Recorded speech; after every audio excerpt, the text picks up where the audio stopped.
buenos días, estimados radioescuchas y toda la comunidad universitaria, especial de la Facultad de Derecho, que nos puede ver y escuchar a través de las plataformas digitales varias que tiene la UNAM, en especial en Facebook Live. Es para su amigo el doctor José Luis López Chavarría, director del Seminario de Derecho Electoral, estar con todos ustedes iniciando lo que vendría a ser la cuarta temporada ya, maestro, del programa Elecciones, Movimientos y Partidos, un breve recorrido por la historia de la democracia en México. Y como siempre es un placer, un gusto, antes de entrar al desarrollo de la temática de hoy que hemos intitulado Efectos jurídicos y políticos del viraje electoral 2018, presentar a nuestros invitados de lujo, ser anfitrión pues de un profesor, doctor en Derecho, cuyos apellidos son todo una tradición en la UNAM. Me refiero al maestro Luis Molina Piñeiro. Muchas gracias, maestro, por hacernos espacio, estar con nosotros. Y como es habitual, también al maestro Eduardo Oropesa Villavicencio, nuestro contertulio habitual. Maestro, nuevamente bienvenido. Muy buenos días tengan todos ustedes. Y en un ratito más, en lo que toma nuestro asistente Michelle Barrios, se jala el micrófono, para que les dé las redes sociales y puedan comunicarse con nosotros. Nuevamente bienvenidos y vamos a comenzar en este primer bloque de programa. Como lo hemos intitulado, es cierto que el sistema político mexicano, el mismo orden constitucional, empieza a tener una serie de variantes en el sentido de efectos jurídicos y políticos resultados al viraje electoral del 2018, del 1 de julio. A partir de ese momento, pues se van a venir produciendo una serie, pudiéramos decir, de sucesos o de actuaciones o de formas políticas novedosas. Es una temática que nos da material o tela mucha de donde cortar. Podemos apreciar simplemente que en este cambio jurídico político en el país, al menos en la percepción social y de la ciudadanía, este nuevo ejercicio de gobierno ha devuelto, recobrado la confianza en el poder político, un sentimiento de esperanza, de un cambio que se desea para bien en el Estado mexicano. Una situación que se refleja pues en los altos índices de popularidad que actualmente goza la presidencia de la República.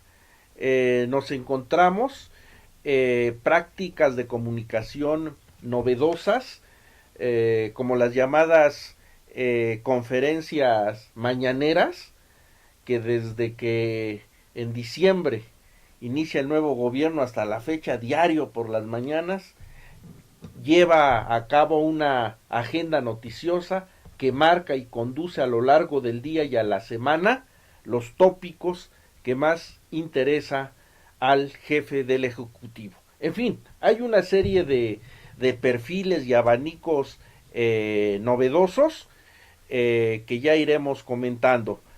Maestro Molina Piñeiro, ¿por dónde quisiera que le entráramos en este viraje electoral 2018? Adelante, maestro. Sí, claro, mira, lo que tú señalabas es muy claro. O sea, existe una nueva forma de gobernar, ¿no?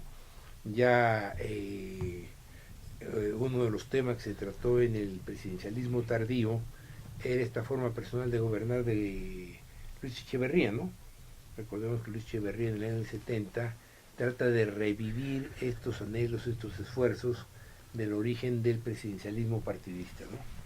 Y lógicamente la democratización mexicana a partir del año 1977 es primero desmantelar el partido del gobierno. O sea, la idea era quitarle la fuerza corporativa que tenía ese presidencialismo en el partido del gobierno, el PRI, y básicamente en su sector campesino, en su sector... Y el segundo era irle reduciendo los campos de competencia, los ámbitos de competencia al presidente de la República. Es decir, esto que se fue volviendo más claro a partir de lo que este presidente actual señala como el neoliberalismo, ¿no? O sea que es esta transformación que se va a dar de la concepción de la presencia del Estado en el sistema de producción a través de Miguel de la Madrid, ¿no? Básicamente. Aquí la idea es reducir los espacios de competencia del presidente, sobre todo en aquellos que no son políticos y que tienen que ver en el manejo y en las decisiones del sistema productivo. Esto debido a que el artículo 27 constitucional desde 1917 consideraba que los elementos de la energía, los hidrocarburos, la energía eléctrica eran de la nación, y después de la expropiación petrolera por el general Cárdenas y de la nacionalización en la época de López Mateos, pues prácticamente la energía se convirtió en una empresa o en una serie de empresas del gobierno mexicano. Y entonces este proceso neoliberal consideró que parte importante de la corrupción administrativa se debía a que los gobernantes, los políticos, manejaban decisiones importantes en materia económica, y por eso este era uno de los elementos ideológicos del neoliberalismo, ¿no? Que esta presencia cada vez más amplia o muy amplia de los gobernantes del sistema productivo era igual a corrupción. Y francamente este es un viraje que se da en el 82 ya de manera clara a que la empresa del Estado sea cada vez más reducida, que incluyendo las empresas se fue Estado, poco a poco desmantelando, ¿no? Se volvieron corporativas, privatizando, se fueron enajenando, y las que no se podían privatizar o enajenar, como la industria petrolera y la eléctrica, porque eran propiedad del Estado, fueron convirtiéndose en gobiernos corporativos. Es decir, se fueron creando órganos técnicos que lo que le quitaban era facultad de decisión al director de Pemex, que hacía o quien tomaba estas decisiones directamente por acuerdo del presidente de la República. Y entonces esto se acentuó ya de manera clara en los gobiernos de Salinas y de Zedillo. Ellos estaban convencidos, ellos creían realmente que el mundo globalizado solo se podía dar dentro de un esquema capitalista neoliberal, que ya el socialismo, el intervencionismo de Estado era un modelo que había dejado de tener presencia, y que por tanto se tenía que seguir este modelo que todos conocemos como de globalización. Y lógicamente lo que aquí vemos es el efecto que está generando este triunfo electoral claro, amplio del presidente, es que se da un regreso a esta situación originaria de presidencialismo, partidismo. O sea, yo creo que aquí está en donde quienes han hecho historia del desarrollo del sistema político mexicano tienen que centrar sus análisis, ¿no? O sea, es un regreso o un intento de regresar el péndulo este democratizador, pluralista, que es lo que precisamente los ciudadanos no votaron el pasado mes de julio. Claro. ¿No? Los ciudadanos fuimos a votar, y un grupo importante, no estoy diciendo que hayan sido todos los ciudadanos, pero sí un grupo importante, decidió votar en contra de la dirección que llevaba el péndulo democratizador pluralista, ¿no? El péndulo democratizador pluralista había llegado a un momento de crisis porque se había atomizado. Así es. Este es un problema de las democracias actuales en todo el mundo, no solamente en México, en Francia, en Alemania. Cuando existe una atomización de los partidos, cuando existe un número excesivo de partidos, o sea, más de 4, más de 5 partidos, pues lógicamente se atomizan las decisiones, sobre todo en los regímenes parlamentarios, ya no se diga en un régimen político como el presidencial mexicano, en donde sigue teniendo el presidente pues el centro de los manejos de las cosas públicas, ¿no? Así es. Entonces yo creo que es el tema que hoy debe preocuparnos a nosotros los académicos, o sea, el constitucionalismo, el formalismo jurídico del Estado de Derecho constitucional, es eso, es el respeto a una serie de formas que se encuentran dentro de disposiciones legales y se han institucionalizado. Así y es. no es tan fácil, digamos, menearlas, muchísimo menos azotarlas, ¿no? Entonces, en la democracia hay posibilidades de Sí, en poder ese ejercicio de nuevas formas que, bueno, se puede transformar, sí, pero hay elementos básicos que no solo tienen que ver con la constitución vigente en un país, sino con la concepción teórica, doctrinal del Estado de Derecho democrático, ¿no? Este es el punto de preocupación, ¿no? ok, antes de entrar, y eso que nos parece muy interesante, nos ha narrado magistralmente pues cómo se fue, sobre todo desde los gobiernos, los sexenios de Miguel de la Madrid, construyendo una relatoría, como lo llaman hoy los politólogos, de un ejercicio de gobierno acuñada con el término de neoliberal y que estuvo vigente durante varias décadas, es decir, de mediados de la década de los 80 hasta el 2018, en donde finalmente una ciudadanía ya no se sintió satisfecha con el tipo de resultados que ese ejercicio de políticas públicas habían venido produciendo. Y finalmente habría de optar por el cambio, por la transformación, hacer a un lado esa realidad pluripartidista que poco sentía confianza y tratar de depositar un cúmulo de facultades o un ejercicio presidencial mayoritariamente a una fuerza política representada en su gran líder. ¿Cómo ve usted las cosas, maestro, de estos años que estamos referenciando? Mire, doctor, yo lo que veo lo siguiente, esas nuevas formas de gobierno aparentemente ya fueron implantadas en otros países, en Chile sobre todo. En el tiempo de Salvador Allende se implantó un modelo similar, donde es primordial el hecho social. El hecho social viene a suplir la norma jurídica. ¿Qué quiere decir? A un sistema autoritario, a un estado gendarme, a modelos muy rígidos, a la teoría de Hans Kelsen, sobre todo. Pero ¿qué sucede cuando es primordial el hecho social, cuando es primordial la sociedad, que de alguna forma ellos toman las riendas? El hecho de que en un momento dado se rompan con todas las normas jurídicas o todos los convencionalismos que estamos acostumbrados en todos los gobiernos, llámese panistas o priistas, llega un nuevo gobierno que está estrenando sin duda esas conferencias mañaneras. No es otra cosa que yo no diría conferencia en prensa, es un diálogo que tiene con la población, es una comunicación permanente donde se ha visto cómo todos los miembros del gabinete pueden participar y se llevan los asuntos a la sociedad civil y se comentan de una forma cotidiana.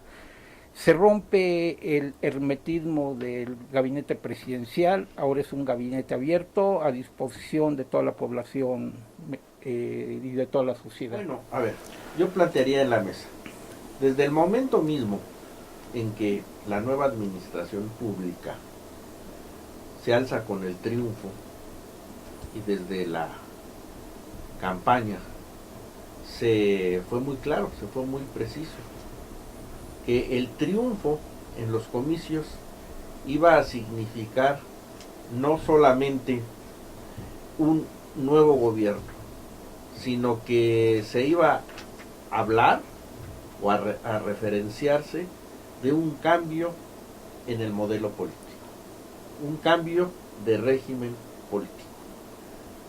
De esta manera estamos viendo en ejercicio de ese postulado pues un cambio en las directrices, un viraje de sus, como consecuencia de sus resultados electorales, en donde no podemos olvidar que desde que el hoy presidente de la República ocupó el cargo de jefe de gobierno de la capital de la República, le imprimió un sesgo muy peculiar que en un principio fue objeto de crítica en el sentido de establecer una política de seguridad social, de apoyo económico a las personas de la tercera edad, a las amas de casa, y que en un principio pues fue cuestionado por una clase política nacional y de otras entidades federativas, pero que a la postre ese ejercicio de prácticas públicas se han implantado, han sido imitadas en otras entidades de la República, y podemos decir que dio pie a una política social de apoyo popular. No sé, maestro, si en este ejercicio de cambio político tendría finalmente que observarse ciertas costumbres constitucionales, usos políticos, o hacia dónde tendría que enfocar. Bueno, mira, lo que yo entiendo es que el sistema político hasta 1977, o sea, de 30 a 77, partía de la necesidad de una unidad nacional, ¿no? O sea, se supone que la Revolución Mexicana había generado toda una transformación, toda una movilidad a lo largo y a lo ancho del territorio, pero no tenía una idea base de unidad nacional. Y lógicamente la Revolución Mexicana, los gobiernos emanados de la Revolución Mexicana, lo que tomaron en sus manos fue la necesidad de construir un ideal de unidad nacional. Y lo encontraron tomándolo de la literatura básicamente, ¿no? O sea, el problema era que el mexicano no se había identificado nunca con él mismo, ¿no? La idea de Octavio Paz en El laberinto de la soledad, que venía de toda una secuela de pensadores mexicanos en torno a esa mexicanidad, ¿no? Así es. Y lógicamente el tema central que se señaló ahí fue el de la cultura mestiza, ¿no? O sea, la literatura había señalado que los mexicanos no podían unificarse como un país, como un estado nacional, mientras no tuvieran la conciencia de que ellos son una raza mestiza, o sea, una conjunción española e indígena, y que esa era la construcción que se debería hacer del mexicano.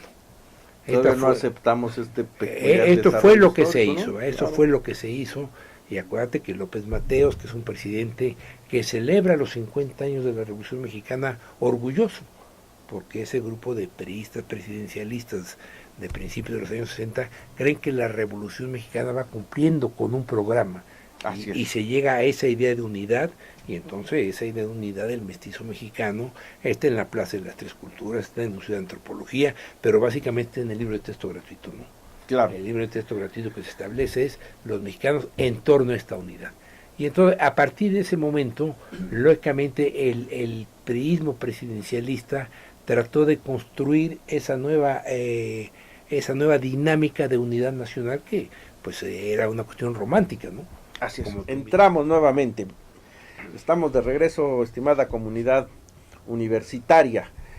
Con acierto, el maestro Molina Piñeiro nos empezaba a proyectar ese proceso de construcción de la unidad nacional tan difícilmente construida en la no aceptación cultural de un mestizaje, y que en su momento, ¿no?, autores clásicos como en efecto el maestro Octavio Paz en su Laberinto de la Soledad, don Samuel Ramos en El perfil del hombre y la cultura en México hicieron mucho hincapié. Bien, maestro, y entonces nos habíamos quedado en el sexenio de don Adolfo López Mateos, que empieza a hacer también un ejercicio peculiar por seguir construyendo ese proceso de unidad nacional. Sí, aquí la idea es con la revolución establecida, la revolución institucionalizada, la idea de poner un elemento para la integración nacional. O sea, la Revolución Mexicana se consideró siempre como un movimiento cuyo objetivo era el crear una unidad nacional para consolidar al Estado Nacional. Y lógicamente el Estado Nacional estaba determinado democráticamente con algunas variantes importantes como el de la propiedad de la nación originaria y la formación desde el gobierno del Estado de la propiedad privada, que no es un paradigma democrático, ¿no? Pero en fin, así anduvo el sistema político mexicano durante algunas décadas y funcionaba tratando de acercarse a ese modelo constitucional democrático que después fue impuesto. Recordemos que en los años 80 ya ese modelo democrático mundial globalizador se impone en los países que pretenden incorporarse a la posmodernidad, ¿no? Así es. O sea, ya no se puede ser un Estado democrático si no se cumplen con 3 requisitos, básicamente 2, ¿no? El primero es que la economía se maneje por parte de los particulares, por parte ahora sí de los capitalistas, de los inversores capitalistas. El segundo es que haya procesos electorales competidos, libres, en donde los ciudadanos voten de manera consciente y vayan ellos construyendo estos gobiernos producto de el voto ciudadano. Y lógicamente esto se tomaba como el modelo global, o sea, esto era en todo el mundo así, no solamente en México. A México le costó mucho trabajo dejar ese modelo de que hablábamos hace un momento de unidad nacional, priista, presidencial, sobre la base de la propiedad de la nación, sobre todo de los hidrocarburos, ¿no? Así es. Todavía hoy estamos en ese tema de discusión. El tema de que el pluripartidismo fracasó, puede decirse 1000 causas, que ya lo vimos en la parte inicial de este curso que yo coordino, ¿no? Y que después me gustaría que ahondáramos, porque a lo largo de este semestre va, por decir, parte 2 claro, de ese proceso efectos, de Las efectos. causas ya la vimos, o sea, López Obrador muy inteligentemente tomó el tema de la corrupción, ¿no? Porque el tema de la corrupción se había vuelto el tema central de lo negativo de los gobiernos de los últimos 30, 40, 50, 70 años. Cada quien lo puede poner donde quiera, ¿no? Acuérdate que el general Obregón decía que no había un general que no aguantara un cañonazo de 50,000 pesos, refiriéndose a la corrupción de la formación del ejército mexicano. No, sí, somos clásicos en esos temas. Entonces, la habilidad de López Obrador toma como punto como eje central de su política la corrupción.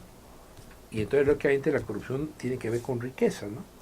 Y lógicamente, si el país se había desarrollado económicamente a lo largo de las últimas décadas dentro de este sistema neoliberal, es obvio que se había desarrollado gracias a la corrupción, ¿no? O sea, la corrupción no solamente tenía el aspecto negativo, sino tenía un aspecto positivo, que era que independientemente de todo lo que hubiese sucedido, el país había desarrollado económicamente en algunos renglones.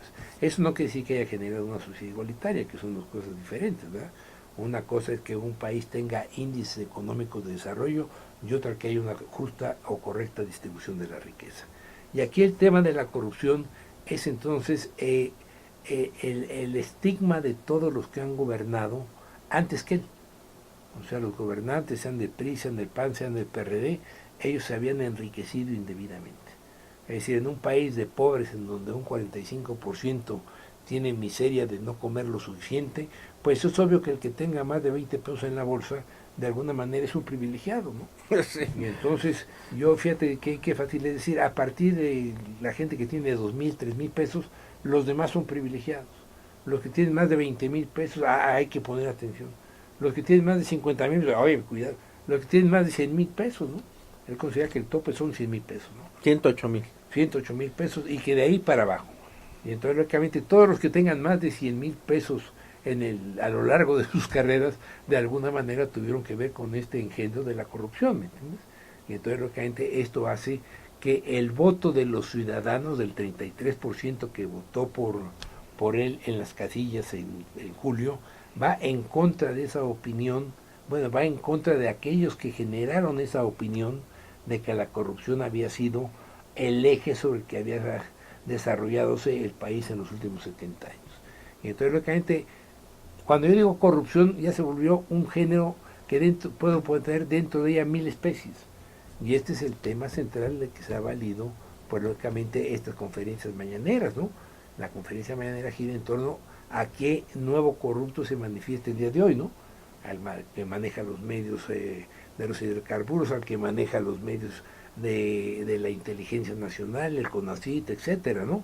Y en cada grupo va a encontrarse lógicamente corruptos, ¿no? Porque en todos ellos habrá un grupo que a lo largo de 1 o 2 generaciones tenga un ingreso mayor que 108,000 pesos, y esto ya lo estigmatiza como una gente que de alguna manera se enriqueció en el ejercicio de una función vinculada con el gobierno. Y este es el tema por el cual mucha gente está preocupada, ¿no? Así es. El tema de la preocupación es que la corrupción, desde luego que es una cosa negativa, nadie puede defender actividades, pero el tildar de corruptos a todos aquellos que se hayan encontrado vinculados de una manera u otra a estas decisiones políticas económicas, pues lógicamente es lo que ha generado ciertas discrepancias y ciertas opiniones negativas, ¿no?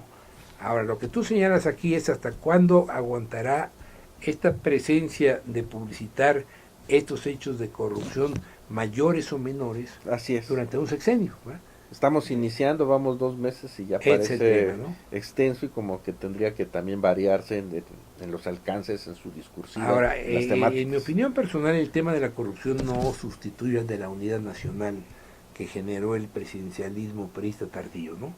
El presidencialismo priista tardío trató de crear una idea, en este caso romántica, de unidad nacional, y se suponía que los gobiernos de la revolución todo lo hacían bien o mal, pero en torno a ello, creando esta unidad nacional, el libro de texto gratuito, la cuestión de las construcciones de las escuelas, todo esto que fue una intervención clara del gobierno en algunos aspectos que no se pueden considerar democráticamente puros, ¿no?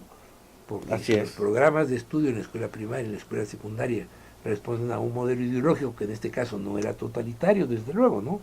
Recordemos que en la reforma que hace Cárdenas pretendía que fuera un modelo socialista, ¿no? Sí, que El hubo gran debate. El problema es que en esa época, ¿cuántos maestros, incluyendo universitarios, sabían qué era el socialismo y cómo se iba a enseñar el socialismo, ¿no?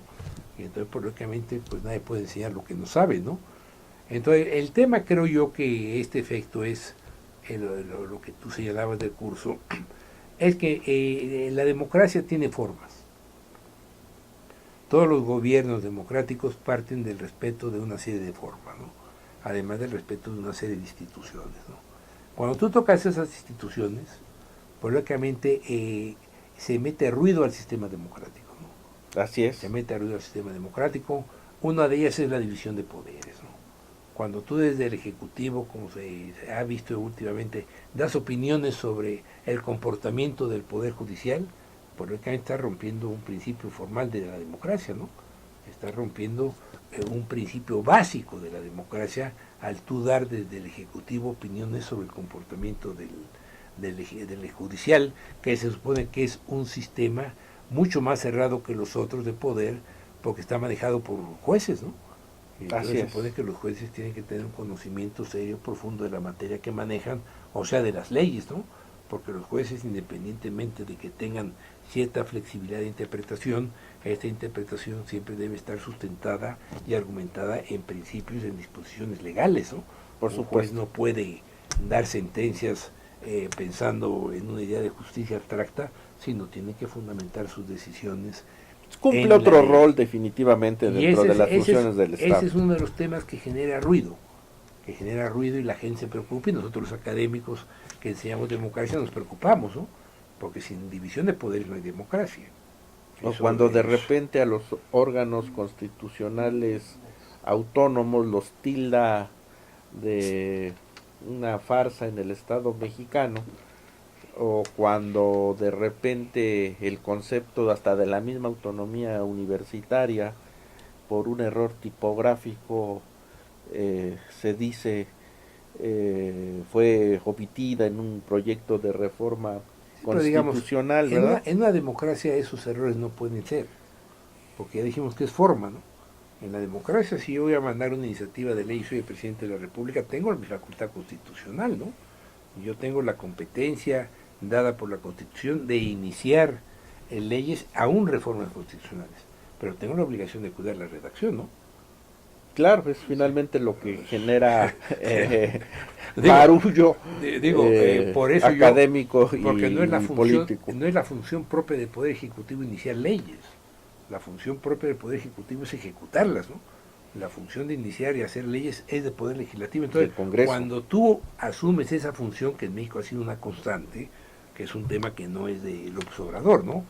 O sea, desde los años 60, 70, pero sobre todo después de los 70, el tocar la Constitución se ha convertido en un hábito de los presidentes de la República, ¿no?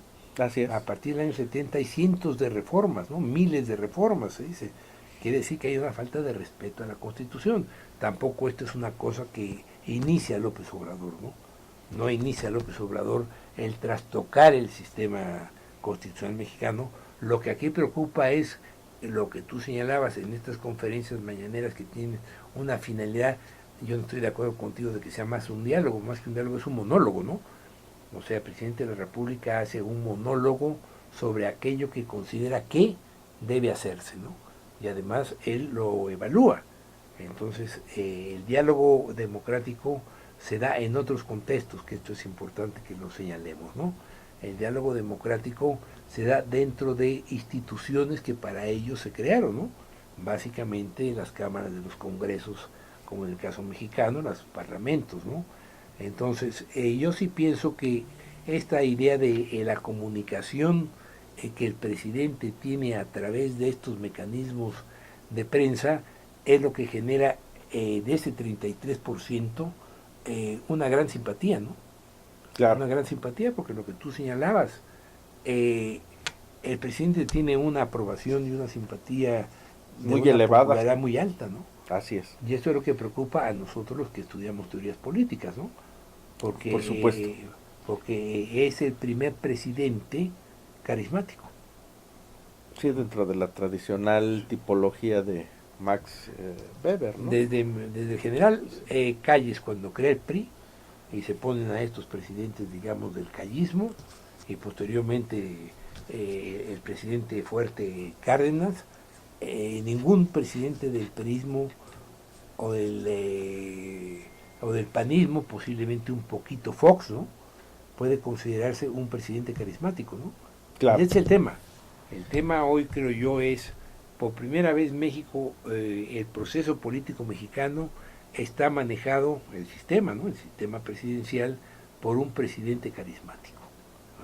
Entonces, una de las características del carisma, como tú lo señalabas hace un momento, Max Weber, es que el líder carismático no está atado por las formas jurídicas, ¿no?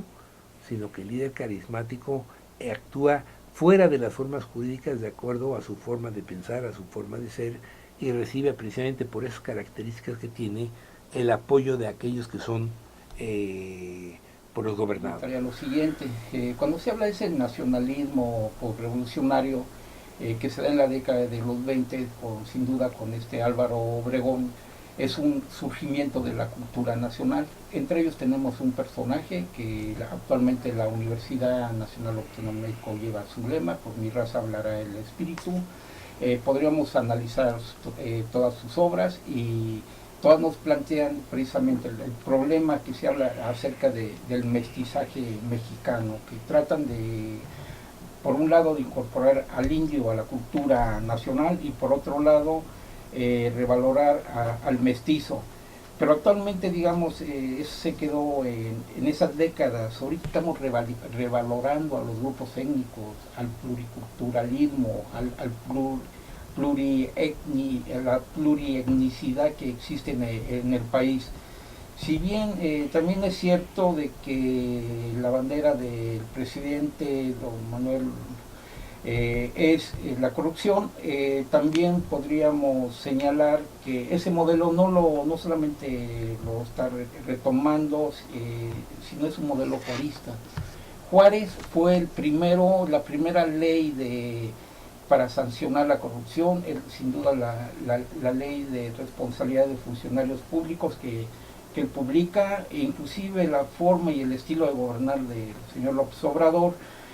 Para mí es un modelo liberal. Por un lado se reducen las instituciones políticas, por otro lado combate la corrupción, por otro lado también pretende acabar de alguna forma con el monopolio que tiene tanto la policía como el ejército al plantearse la constitución de una Guardia Nacional. Si vemos los antecedentes, la Guardia Nacional surge a raíz de las divisiones que había en el país, precisamente de los levantamientos que tenía el ejército, y sin duda la Guardia Nacional ha sido la única que ha salvado al país, lo salvó de la intervención norteamericana, lo salvó de la intervención francesa.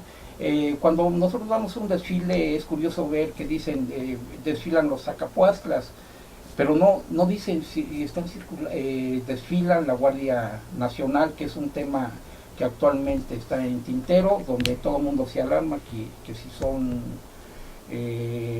por mandos militares, pero no se puede concebir una Guardia Nacional sin el ejército, sin la disciplina. Desde luego, los efectos de este viraje electoral 2018 ha traído transformaciones de muy variada naturaleza y que pega en lo que hasta hace unos meses en la discursiva teorética se señalaba, pero que hoy se puede decir pasa a mejor término, un bye bye, gobiernos de coalición, ¿no? Hasta se insiste, bueno, creo que quedará para la segunda vuelta electoral, no lo creo. ¿Dónde se encuentra la oposición? Es decir, los partidos políticos todavía están en un proceso de reconfiguración, de análisis, de reflexión de su papel y de su actuación en los meses y años por venir, o en los comicios próximos a enfrentar, ¿no? Es decir, ¿dónde están esas voces reflexivas de la oposición?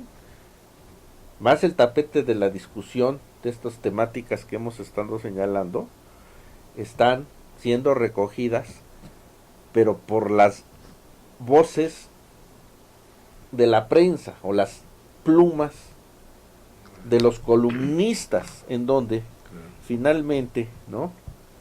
Ante la inexistencia finalmente de esa crítica y de esa contrapropuesta o el plan alternativo B, finalmente están haciendo sus señalamientos, ¿no? En ocasiones hasta algún tipo de denuncia de las formas y en el ejercicio de este tipo de gobierno, ¿no? Entonces, también son otros efectos jurídico-políticos de este viraje electoral, ¿no? 2018, maestro. Sí. Bueno, yo creo que el viraje electoral fue producto de causas, ¿no? Que ya hemos analizado en algún otro programa que me hice favor aquí de invitarme, Claro. Que ya se analizó. Yo organizo cada año un curso a través de la Facultad de Derecho con el apoyo de nuestro director, don Raúl Contreras Bustamante, y que en este año eran causas y efectos del viraje electoral. Queda claro que ese viraje electoral es del 33% de los ciudadanos que votaron, ¿no? Es muy importante, ¿no? El 33% de los ciudadanos que votan, y en la democracia se vota y se elige gobernantes, pero estos gobernantes van a gobernar de acuerdo con el orden constitucional y legal establecido. Es un tema que en México no siempre hemos respetado, porque recordemos que el priismo tuvo como finalidad en sus giras electorales, a partir del general, bueno, ya claramente a partir del general Obregón, a partir del general Cárdenas, un poco esta duda se dio cuando Enríquez Guzmán se enfrenta a Ruiz Cortines en el 52, en las elecciones del 52, pero el priismo hacía una gira electoral sabiendo que iba a ganar. Entonces hacía una gira electoral intensísima, sobre todo más intensa a partir de los años 70, en donde el candidato de PRI tenía que llegar a los pueblitos, en fin, ¿no? Y la pregunta era, bueno, ¿y qué sentido tiene una gira electoral tan intensa si ya sabemos que va a ganar el PRI? Lo sabían en los gobiernos de los estados, en los gobiernos municipales, a los diputados, a los senadores, incluyendo a los diputados locales, ¿no? A los presidentes municipales. Ya no tenía por qué hacerse una gira electoral, sin embargo se hacía. Y la pregunta cuál era, ¿por qué? Y nosotros hicimos un estudio al respecto durante algunos años, y era claro que lo que hacía el candidato del PRI era ir recabando aquellos temas centrales que se pensaba que se podían resolver a mediano y a largo plazo mediante reformas constitucionales. Aparte de que el presidente de la República tomaba posesión el 1 de diciembre y a los pocos días mandaba un paquete de reformas constitucionales, ¿no? Sí, claro, o sea, ese era el ritual priista, ¿va? Hago la gira, gano las elecciones, protesto respecto a la Constitución y mando un paquete de reformas constitucionales, lo cual pues era una burla a la Constitución, ¿verdad? Y tú como teórico de la Constitución sabes que una falta de respeto a la Constitución es enmendarla y tocarla cotidianamente, ¿no? Eso quiere decir que, bueno, este proyecto, esto no es una Constitución como la formalización de factores reales de poder existentes en la sociedad, ¿no? Entonces, el tema hoy es que estamos hablando en el año 2019, ¿no? Así en es. 2019 se supone que el país ya había logrado un desarrollo económico, un desarrollo social, un desarrollo cultural, y que la tendencia era hacia una democratización, y la democratización implica una serie de decisiones como las que ya hemos visto en algún momento de esta mesa, y lógicamente están dos. Uno es la división de poderes, y otro es el lenguaje político no de crispación frente a los grupos disidentes, que era lo que tú señalabas, ¿no? O sea, en las conferencias el presidente lo que hace es utilizar un lenguaje que genera fricciones, ¿no? Genera fricciones, ¿verdad? Aquí el maestro Oropesa señalaba lo de la Guardia Nacional. Aquí en la facultad hubo un maestro del mundo de Rabasa, ¿no? Emilio Rabasa, ya tercera generación de juristas, que decía, ¿qué es la Guardia Nacional? Porque es una figura que se toma de la Constitución norteamericana, ¿no? La Guardia Nacional es una figura que existe en el orden. Nosotros sabemos que los Estados Unidos tienen una idea clara de qué es una Guardia Nacional. Aquí en México el maestro Rabasa decía, yo convoco aquí a este grupo de constitucionalistas a que me digan qué es la Guardia Nacional. Y lógicamente, bueno, pues así como el compañero Oropesa hace un momento señalaba, bueno, la Guardia Nacional hoy trata de ser un sustituto de la policía. Doctor, si me permite, le voy a leer el primer reglamento.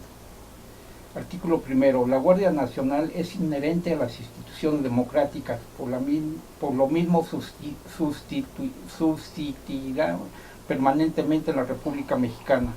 El objeto de la Guardia Nacional es sostener la independencia, la libertad, la Constitución y las leyes de la República, para lo cual está obligada a prestar el servicio que se le asigne por las autoridades constituidas.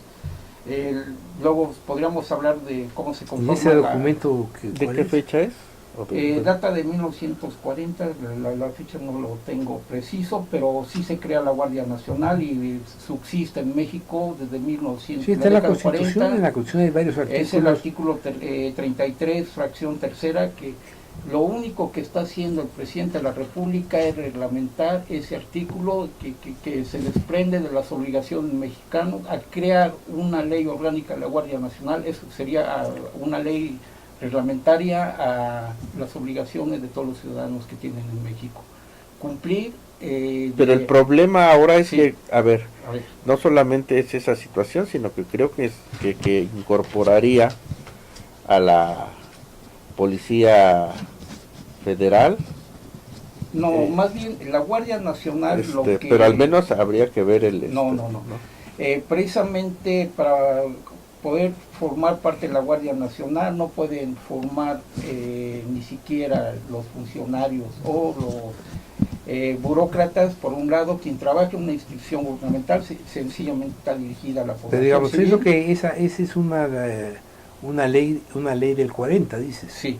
De 1940 es presidente Cárdenas. No, 1840. Ah, de 1840. Bueno, sí, pues, 1840. O sea, antes de la Constitución del 57, por eso digo la influencia norteamericana en la formación de la idea de la Guardia Nacional. No, y nos podríamos remontar a la influencia de la Constitución francesa. La primera Guardia Nacional se constituye en Francia, inclusive hay varios levantamientos, se constituyen en la Comuna de París. Sí, pero claro. Y serían las primeras formas. Sí, pero más que Guardia Nacional, la Comuna de París es un enfrentamiento violento, ¿verdad? Digo, hay dos comunas. No, inclusive, bueno, la Comuna, precisamente la Guardia Nacional se subleva y hay un juicio en torno a sus miembros, ¿no? Pero sí, sin duda, la Guardia Nacional, yo lo que veo que todos los programas sociales que tiene el actual gobierno está dirigido. Por ejemplo, todo aquel que no estudie ni trabaje tiene la obligación de formar la Guardia Nacional. Sí, pero eso no puede ser, o sea, hay garantías individuales. No, o sea, no yo porque te subsidie, la idea de Guardia Nacional, bueno, yo no conozco, o sea, no voy a especular, Yo lo que voy a tratar en los temas es como están planteados ahorita en la discusión actual, ¿no? Sí. Por Guardia Nacional se entiende un conjunto, una institución que integra básicamente A, B y C. Esas A, B y C pues son militares o son civiles. Son civiles. Y los civiles son policías, pues ¿qué otros? No. Mire, la población civil se va a organizar hasta en la última ranchería, en el último pueblo, dependiendo la edad que fluctúa, podríamos decir entre los 18 y los 50 años, generalmente la edad más apropiada para la Guardia Nacional. Se van a crear como una organización militar completamente,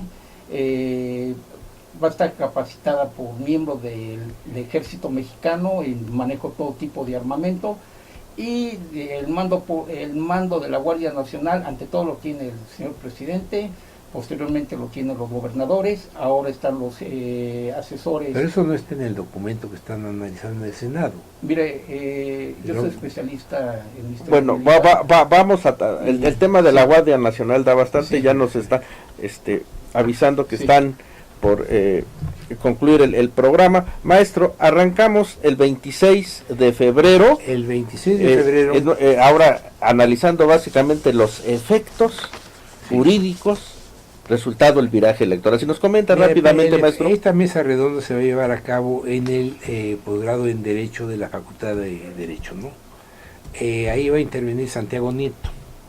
Santiago Nieto, un funcionario de la Secretaría de Hacienda, maestro, que tiene como finalidad precisamente hacer las investigaciones sobre estas desviaciones de corrupción. Ok, ¿quién es más, maestro? Va a estar el señor Guerra Ford, que es un comisionado del Instituto de Transparencia, que tiene como finalidad el Instituto de Transparencia, recordemos en su origen, evitar actos de corrupción mediante la transparencia que tenía que tener la función pública, que evitaría pues lógicamente los desvíos por parte de los funcionarios públicos, y va a participar Alejandro Romero Gudiño. Excelente, maestro. Esto es en el Auditorio Martínez Valls, que está en la División de Estudios de Posgrado de la ¿A qué horas? Facultad, a las 8 de la mañana el día 26 de febrero. Entonces, estamos emplazados próximo 26 de febrero en el Auditorio Antonio Martínez Valls de la Unidad de Posgrado en el Doctorado de la Facultad de Derecho. Muy mañanero el asunto, también a las 8 de la mañana. Pues con esta invitación nos quedamos. Escúchenos próximamente, y fue un programa más de elecciones, movimientos y partidos. Un recorrido por la democracia en México. Hasta la próxima.